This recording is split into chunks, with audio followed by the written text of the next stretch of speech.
आज की जो वीडियो मैंने स्पेशली डेडिकेटेड वीडियो बनाई है। मतलब मैंने कभी सोचा नहीं था कि मैं एक आर्किटेक्ट की सैलरी को लेके कभी डिस्कस करूंगा और एक डेडिकेटेड वीडियो बनाऊंगा, क्योंकि मैं अपनी बहुत सारी वीडियोस में आर्किटेक्ट की सैलरी ऐसे ही इंट्रोड्यूस कर देता हूं कि हाँ, आर्किटेक्ट की फ्रेशर की आर्किटेक्ट की सैलरी जो है ना वो इतनी है, ठीक है। लेकिन डेडिकेटेड वीडियो बनाने का रीज़न क्या है वो बताता हूँ, और उसके बाद बताता हूँ कि इस वीडियो के अंदर क्या क्या कंटेंट है, ताकि आप लास्ट तक देख सको। अपना टाइम, अगर आपको पता चल रहा है कि आपको इस चीज़ का आंसर जानना है तो आप लास्ट तक देखो, अगर आपको लग रहा है कि आपको नहीं जानना है तो आप मत देखो, ठीक है।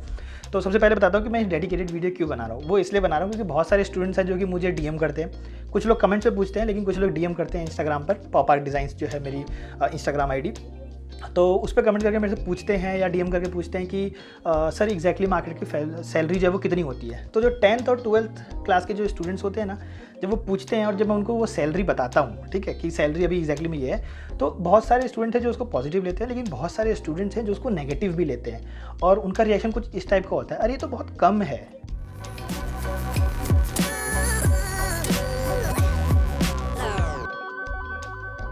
मतलब ये तो बहुत ज़्यादा कम है। मतलब उनका रिएक्शन भी शॉकिंग होता है। एक होता है कि कम बोल देना, और एक होता है कि बहुत ज़्यादा एकदम रिएक्शन से, मतलब उन्होंने कुछ और ही एक्सपेक्ट कर रखा था कि मतलब कि उनका 5 साल की जर्नी खत्म होगी और 1 लाख का चेक उनके पहले अकाउंट में आएगा और वो पहले ही अकाउंट से एक जाके कार, एक जैगुआर कार जो है वो खरीद लेंगे, कुछ इस टाइप का, ठीक है। लेकिन द थिंग इज़ कि इस वीडियो में मैं आपको बहुत ही अच्छे तरीके से बताऊंगा कि एग्जैक्टली मैं जो कंटेंट है वो बता देता हूँ कि इस वीडियो में आपको बहुत अच्छे तरीके से बताने वाला हूँ कि सैलरी कितनी होती है, ठीक है। दूसरी चीज़ कि ये सैलरी डिसाइड कैसे होती है। सैलरी मतलब कि आर्किटेक्ट की सैलरी डिसाइड कैसे होती है, कि 15 है, 18 है, 20 है, 25 है, ये आपकी सैलरी कैसे डिसाइड होती है, वो चीज़ें मैं आपको बताऊंगा, ठीक है। कुछ कन्फ्यूजन्स हैं वो दूर करूंगा। साथ ही साथ कुछ चीज़ें हैं डिग्री को लेके भी, जो लोग बीआर के बाद एमआर करते हैं उस डिग्री को लेके भी सैलरी से रिलेटेड, ठीक है, सैलरी से रिलेटेड वो सारी चीज़ें भी मैं आपको बताने वाला हूँ। कि बहुत लोग सोचते हैं कि एमआर करने से ज़्यादा सैलरी मिलती है, वो सारी चीज़ें, तो वो चीज़ें मैं आपसे डिस्कस करने वाला हूँ। वो सारी चीज़ें वीडियो में मैं आपको मतलब बताने वाला हूँ, पूरा क्लियर करने वाला हूँ इस वीडियो में, ठीक है। तो सैलरी से रिलेटेड जो भी चीज़ें हैं आर्किटेक्ट की, वो इस वीडियो में आपको मिलने वाली है। तो अगर आपको जाननी है तो प्लीज़ वीडियो को पूरी लास्ट तक देखिएगा, क्योंकि कंप्लीट चीज़ें बताऊँगा, डिस्कस करूँगा और रियल एक्सपीरियंस भी आपसे शेयर करूँगा।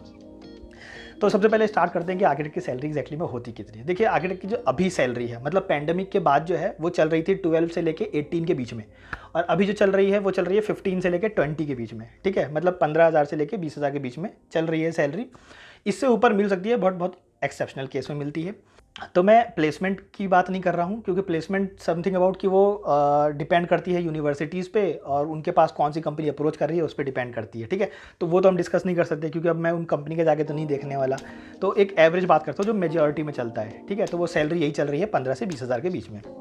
अच्छा, अब बात करते हैं कि बहुत सारे स्टूडेंट जिनको ये लगता है कि सैलरी कम है, उनको ये क्यों लगता है और ये सैलरी कैसे डिसाइड होती है, वो सारी चीज़ें मैं आपसे अभी क्लियर कर देता हूँ। सबसे पहली बात ये देखिए, आप अभी 10th में हो, 11th में हो, 12th में हो, ठीक है। आप लोग जो हो अभी लर्निंग स्टेज में हो, आप लोग ने ड्रीम और दुनिया अभी कुछ और देखी है। कहने का मतलब है कि आप जब इंटरनेट ओपन करते हो, उसमें गूगल देखते हो, यूट्यूब देखते हो। देखो, आपसे ज़्यादा मैं यूट्यूब देखता हूँ, आपसे ज़्यादा मैं गूगल देखता हूँ, ठीक है। तो मैं आपसे ये कहूँगा कि मैंने आपसे ज़्यादा चीज़ें देखी हैं, एक्सपीरियंस की हैं। तो उस बेस पे मैं आपको बता रहा हूँ एग्जैक्टली में होता क्या है कि जब आप ये वीडियोस देखते हो, या कोई भी वीडियोस आप देखते हो, या यूट्यूब पे या गूगल पे जो साइड में एड्स चलते हैं वो देखते हो, तो उसमें आपको दिखेगा 20 साल की उम्र में जैगुआर कैसे खरीदे, 20 साल की उम्र में बिलियनियर कैसे बने, है ना, 15 साल की उम्र में लखपति कैसे बने, 200 करोड़ की कंपनी कैसे खड़ी कर दी 19 साल की उम्र में, कॉलेज में ही कैसे 300 करोड़ की कंपनी खड़ी कर डाली, है ना, मोमोज बेच के कैसे 500 करोड़ की कंपनी खड़ी कर दी, वो सारी चीज़ें। तो आपका ना ये एक इनसिक्योरिटी से हो जाती है कि जब हम आर्किटेक्चर की जो डिग्री है वो पूरी कर लेंगे ना, तो हमें एटलीस्ट इतनी सैलरी तो मिलनी चाहिए। तो आप ना वहाँ से कंपेयर करने लगते हो। कहाँ से? जो आपने वो स्टोरी देखी है, आपके वो माइंड में स्टोर हो जाती है, सबकॉन्शियस माइंड में वो चीज़ें स्टोर हो जाती हैं। फिर जब भी आप अपनी रियल सैलरी सुनते हो, या रियल वर्ल्ड में जब आते हो और रियल वर्ल्ड में कोई आपको इंट्रोड्यूस करता है कि ये सैलरी है, तब आपकी वो एक्सपेक्टेशन से मीट नहीं होता, क्योंकि आपके सबकॉन्शियस माइंड में आंसर इतना था और आप रियलिटी में यहाँ अपने आप को देख रहे हो, ठीक है। तो तब आप कहते हो अरे यार ये तो सैलरी बहुत कम है, फिर आप ऐसे खराब से रिएक्शन देते हो, वो सारी चीज़ें हैं। तो देखिए, एग्जैक्टली मैं सबसे पहले बताऊं कि जो वो लोग कमा रहे हैं, मैं ऐसा नहीं कह रहा कि उनको एक्सपोज करना चाहिए या वो गलत बता रहे हैं, नहीं, वो सही बता रहे हैं। पर आप ये चीज़ देखो कि आप आर्किटेक्चर करने के बाद क्वेश्चन पूछ क्या रहे हो। आप पूछ रहे हो कि सैलरी कितनी होती है, किसकी सैलरी पूछ रहे हो, आप एक फ्रेशर आर्किटेक्ट की सैलरी पूछ रहे हो। फ्रेशर आर्किटेक्ट का मतलब क्या हुआ? फ्रेशर आर्किटेक्ट का मतलब हुआ कि आपको आज डिग्री मिल रही है आपके हाथ में, कॉलेज की डिग्री जो है आपको आज मिल रही है और आप कल से जॉब में लगना चाह रहे हो, ठीक है। अब कल से जॉब में लगना चाह रहे हो, सबसे पहली बात कि आप जॉब करना चाह रहे हो। अब जॉब करना चाह रहे हो तो फर्स्ट डे से आप क्या उम्मीद करते हो, आपको क्या मिलनी चाहिए? 50,000, 60,000, 70,000?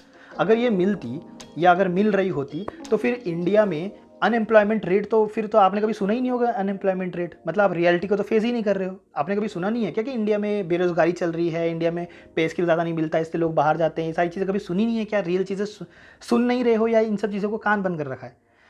ठीक है, आपने क्या कर रखा है, बचपन से ही ना आप ये चीज़ सुनते हुए आ रहे हो कि डिग्री जितना पढ़ोगे ना उतनी सैलरी मिलेगी। ऐसा नहीं होता है।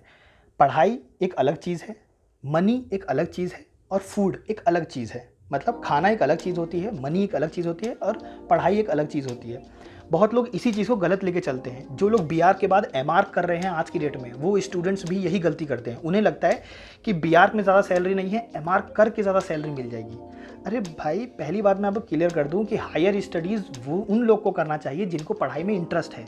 जिनको पढ़ाई में इंटरेस्ट होता है वो हायर स्टडी करते हैं और उसके बाद फिर उसमें पीएचडी करते हैं, रिसर्च करते हैं। इंटरेस्ट वालों को करना चाहिए। आज की डेट में हो गया है जिनको ज़्यादा पैसे चाहिए वो हायर स्टडी कर रहे हैं कि भाई बिहार में कम पैसे मिलते हैं, बिहार में नौकरी नहीं मिल रही तो हम एमआर कर लेते हैं। ठीक है, मतलब आप गलत कंसेप्ट लेके चल रहे हो इस हिसाब से। तो फिर अगर मैं देखूं कि मतलब ये कहना चाह रहे हो कि जितनी ज़्यादा डिग्री होगी उतना ज़्यादा पैसा बढ़ जाएगा, तो फिर एक काम करते हैं, मेरे पास तो डिप्लोमा की डिग्री भी है ना, एनिमेशन की डिग्री है मेरे पास, सर्टिफिकेट है कैड सेंटर का, उन सबको जोड़ के बीआर की डिग्री जोड़ के एमआर कर लेता हूँ, उसकी डिग्री जोड़ लेता हूँ, मेरे पास 5 डिग्री हो जाएंगी। 5 डिग्री के हिसाब से अब आप बता दो कि कितनी सैलरी मेरी होने वाली है, कितनी होने वाली है आपके हिसाब से? फिर सैलरी कितनी हो जाएगी मेरी? 80,000 पहुँच जाएगी। फिर अगर मैं इंजीनियरिंग कर लूँ तो फिर मेरी 1,20,000 पहुँच जाएगी। मतलब आप कहना चाह रहे हो कि मनी जो है वो डायरेक्टली प्रोपोर्शनल है डिग्री के, मतलब जितनी ज़्यादा डिग्री होगी उतनी ज़्यादा सैलरी होगी। ऐसा कुछ नहीं है। आप गलत एक पता नहीं कौन से एक वर्चुअल वर्ल्ड में जी रहे हो। रियलिटी में आओ। The thing is higher studies वो करें जिनको इंटरेस्ट है हायर स्टडीज़ में, जिनको एक पर्टिकुलर निश में, पर्टिकुलर टॉपिक में रिसर्च करना है, जाना है, नॉलेज लेनी है, वो लोग करें।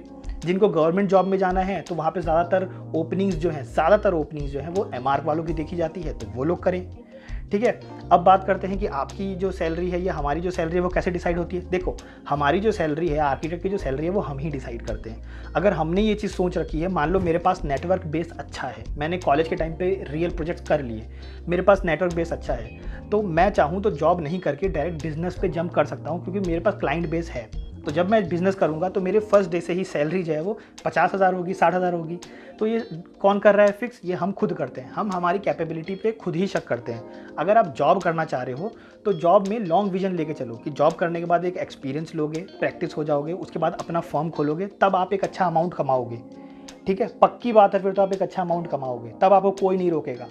बट आप ये सोचते हो कि डिग्री मिलते ही जस्ट सुबह डिग्री मिले और शाम को आपको जॉब मिले और जॉब में आपको डायरेक्ट ही 60,000 का पे स्केल मिल जाए।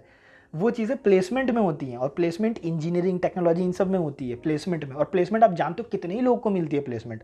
100 अगर आपकी क्लास में बच्चे हैं तो कितने लोगों को मिलती होगी? 15 को, 10 को, 5 को, कितने को मिलती है प्लेसमेंट? तो पहली बात तो रियलिटी वर्ल्ड में आओ, थोड़ा सा वर्चुअल से बाहर निकलो। ये सेल्फ मेड बिलियनरी वाली बिल्कुल सही बात है। कैरी मिनाटी को अगर आप देख रहे हो यूट्यूब पे, 5 करोड़ कमाता है महीने का, कमाता है, बिल्कुल सही बात है। लेकिन आप ये देखो कि वो जॉब नहीं कर रहा है। आप जॉब से चाह रहे हो कि आपको 60,000 सैलरी मिल जाए, पर वो जॉब नहीं कर रहा है। ठीक है, अगर आप किसी थर्ड पर्सन से इंस्पायर्ड हो रहे हो, वो देखो 15 साल की उम्र में 200 करोड़ की कंपनी खड़ी कर दी, तो वो जॉब नहीं कर रहा है, वो उसने बिजनेस किया है। पहले आप ये चीज़ देखो, एम्प्लॉय किसे बोलते हैं, सेल्फ एम्प्लॉयड किसे बोलते हैं, बिजनेस किसे बोलते हैं, इंडस्ट्रियलिस्ट किसे बोलते हैं और इन्वेस्टर किसे बोलते हैं। पहले इनका मतलब तो समझो। आपको क्या लगता है कि मैं एक फर्म खोलूं और उसमें 4 लोगों को बिठा के, एक फर्म खोल के ओपन करके 4 लोगों को मैं प्रोजेक्ट्स ला के दूंगा और उन 4 लोगों से काम करवा लूँगा, तो उसे बिजनेस बोलते हैं? उसे सेल्फ एम्प्लॉयड बोलते हैं। जब तक मैं हूँ, जब तक मैं फर्म में काम ला के दूंगा, तभी तो वो 4 लोग काम करेंगे। कल को मुझे कुछ हो जाए तो ये फर्म ही बंद हो जाएगी। इसे सेल्फ एम्प्लॉयड बोलते हैं, बिजनेस नहीं बोलते हैं। बिजनेस की डेफिनेशन अलग होती है। ठीक है, तो जो लोग 200 करोड़ की कंपनी खड़ी करके बैठे हैं 20 साल की उम्र में, वो बिजनेस कर रहे हैं, और आप सेल्फ एम्प्लॉयड का सोच रहे हो। पहले फ़र्क भी समझो। अभी आप 10th में और 12th में हो, बहुत कुछ सीखना है। इतनी जल्दी सैलरी की एक्सपेक्टेशन मत रखो, इतनी जल्दी एक वर्चुअल रियलिटी को और रियल वर्ल्ड से कंपेयर मत करो। ठीक है, तो सैलरी है, अच्छी है सैलरी, आर्किटेक्चर में अच्छी सैलरी है। एक अच्छे आर्किटेक्ट की सैलरी देखोगे बहुत अच्छी जाती है। ठीक है, और रियल इस्टेट मार्केट तो कुछ ऐसी चीज़ है जिसमें कि आप कितना भी कमा सकते हो। वाइट मनी, ब्लैक मनी सब है, सब जानते हैं, वो कोई इशू नहीं है। इशू ये है कि आप अगर मतलब सेटल होके और बैठ के सोच रहे हो कि सिर्फ डिग्री के बेस पे आपको सैलरी मिल जाए, तो गाइज उसमें फिर आपको 15 से 20 हज़ार मिलने वाले हैं। और ऐसा नहीं है 15 से 20 हज़ार सिर्फ आर्किटेक्चर में मिलते हैं। 15 से 20 हज़ार आप अगर आप डॉक्टर भी हो ना, तो भी अभी यही सैलरी चल रही है। उनकी चल रही है कितनी, 15 से 25 हज़ार के बीच में चल रही है। बीबीए वालों की चल रही है 10 से 15 हज़ार के बीच में, बीकॉम वालों की भी 10 से 15 हज़ार के बीच में चल रही है। ठीक है, तो मोस्टली जो है ना वो इसी रेंज में चल रही है। इंजीनियर की कितनी चल रही है, इंजीनियर की चल रही है 12 हज़ार से लेकर 20 हज़ार के बीच में। एवरेज सैलरी की बात कर रहा हूँ, ये चल रही है। ठीक है, तो आप कौन से प्रोफेशन से किससे कंपेयर करते हो, किससे सोच के बैठे हो, कैसे बोलते हो ये सैलरी कम है। ये 20 हज़ार अगर मैं आपको बोल रहा हूँ कि एज एन आर्किटेक्ट अगर आपको 20 हज़ार मिल रहे हैं, आप ये डिफाइन कैसे करते हो, कौन सा रेक्टर स्केल है आपके पास, कौन से स्केल से डिफाइन कर रहे हो कि ये 20 हज़ार कम है। मतलब कैसे, अपने खर्चों से कभी भी डिसाइड नहीं होता है। आपके लिविंग एक्सपेंसेस से एक सैलरी डिसाइड नहीं होती है। ये बात मैंने आपको वीडियोज़ में भी बताई है, बहुत सारी मैंने वीडियोज़ पे बना रखी है। ठीक है, तो रियलिटी वर्ल्ड में आओ और लॉन्ग टर्म विजन लेके चलो। अगर जॉब करना चाहते हो तो लॉन्ग टर्म विजन लेके चलो कि पहले जॉब से सीखोगे। जॉब से कभी भी सैलरी इतनी मिलती है कि जितना क्या आप अपना एक बेसिक लाइफ जी सको। ठीक है, लेकिन जॉब से मेनली जो है आपको एक्सपीरियंस लेना होता है। जॉब से आपको नॉलेज, मार्केट की नॉलेज, ये सारी चीज़ें लेनी होती है। तो जॉब से उस चीज़ की डिमांड रखो, ना कि सैलरी की, कि डिग्री कंप्लीट हुई और कल पैसे मिल जाएंगे। ठीक है, 60 हज़ार 70 हज़ार, क्योंकि डिग्री से डिसाइड नहीं होता है पैसे का। इस हिसाब से तो फिर अंबानी कभी अमीर ही नहीं बनते। वो धीरू भाई अंबानी जो है, वो तो पेट्रोल पंप से उन्होंने अपनी लाइफ स्टार्ट की थी। ठीक है, तो डिग्री से डिसाइड नहीं होता है। या आपके रिस्क कैपेबिलिटी पे कि आप कितना रिस्क लेना चाहते हो। जितना रिस्क लोगे, जितनी बार गिरोगे, उतनी बार सीखोगे, जितनी बार सीखोगे उतनी बार आप बढ़ोगे, उस पर डिपेंड करता है। ठीक है, तो लाइफ को एकदम रिस्क फ्री बनाना चाहते हो कि डिग्री मिल गई, उसका जॉब करना है, तो एक बेसिक सैलरी मिलेगी और लाइफ के और टाइम के साथ वो धीरे धीरे बढ़ेगी। तब तो फिर वैसे मैच्योरिटी रखो। नहीं रखनी है, ज़्यादा कमाना है, ज़्यादा सुन रखा है, तो फिर रिस्क लेना सीखो। तो एक मैच्योरिटी की बात करते हो तो फिर मैच्योरिटी लेवल की भी बात करो। मैच्योरिटी में पहले मैच्योर बनो, उसके बाद बात करो कि हाँ सैलरी कम है कि ज़्यादा है। ऐसे किसी से कंपेयर मत किया करो कि यार ये तो बहुत कम सैलरी है। तो आपने कितना सोच रखा है, 80 हज़ार सोच रखा है, किसको देख लिया आपने 80 हज़ार, किसको देख रखा है आपने, अपने आजू बाजू एग्जाम्पल देखो एक बार। ठीक है, तो आई होप कि आपको क्लियर हुए होंगे सारी चीज़ें कि मास्टर्स कब करो, सैलरी कैसे डिसाइड होती है। सैलरी आप पे ही डिपेंड करती है कि आप कितना रिस्क लेना चाहते हो, उसके बेस पे होती है। ठीक है, और दूसरी चीज़ कि कितनी सैलरी आगे टच चाहिए। आई होप कि सैलरी वाला पार्ट जो है मैंने कंप्लीट एक आर्किटेक्ट का लेके कंप्लीट आपको एक विजन क्लियर कर दिया होगा, क्लैरिफिकेशन दे दिया होगा। एंड गाइस अगर आपको वीडियो अच्छी लगे तो प्लीज़ गाइस वीडियो को लाइक एंड सब्सक्राइब जरूर कर दीजिएगा। Thank you.